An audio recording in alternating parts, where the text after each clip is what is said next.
Guys ஒரு செவலனியையும் normal இளநியையும் கலந்தடிச்சா எப்படி இருக்குமென்னு உங்களுக்கு தெரியுமா? தெரியாதுல்ல, எனக்கு தான் தெரியாது. சோ வாங்க தெரிஞ்சுக்கலாம். இந்த டாஸ்க் பண்றது பாத்தீங்கன்னா கிருட்டுன்னு ஒரு செவலனி மரத்துல ஏறியாச்சு.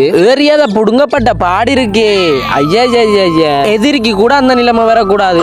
அப்புறம் பாத்தீங்கன்னா ஒரு வழியா அதை வெட்டி எடுத்து கொண்டு வந்து வச்சாச்சு. சரி ஓகே, இப்ப நோமல் இளநிய புடுங்கலாம்னு சொல்லி போட்டு அதை புடுங்கி கொண்டு அதை வெட்டப்பட்ட பாடி இருக்கே அப்படின்னு சொல்லுவேன்னு தானே நினைச்சீங்க. நோ அதுதான் இல்ல. என்னன்னா அவ்வளவு பெரிய யூடியூபர் நான் நோண்டியே எடுத்துருவேன் எல்லாத்தையும். இப்படிதான் ஊருக்குள்ள சொல்லி ஏமாத்தி கொண்டு தெரியுறேன். சோ இதெல்லாம் கண்டுக்காதீங்க guys. சரி இப்ப வெட்டின 2 இளநியும் கிருட்டுன்னு மிக்ஸ் பண்ணியாச்சு. ஓகே, இப்ப ஃபைனல் ரிசல்ட் பாக்குறதுக்கு முன்னாடி நானும் அவ்வளவுதான் கஷ்டப்பட்டு வீடியோ ஓட்டாலும் எனக்கு கிடைக்கிற ரெஸ்பான்ஸ் பாத்தீங்கன்னா 4 லைக்கும் ஒரு கமெண்ட் தான். அண்ட் ஒருத்தர் கூட சப்ஸ்கிரைப் பண்ண மாட்டேன்.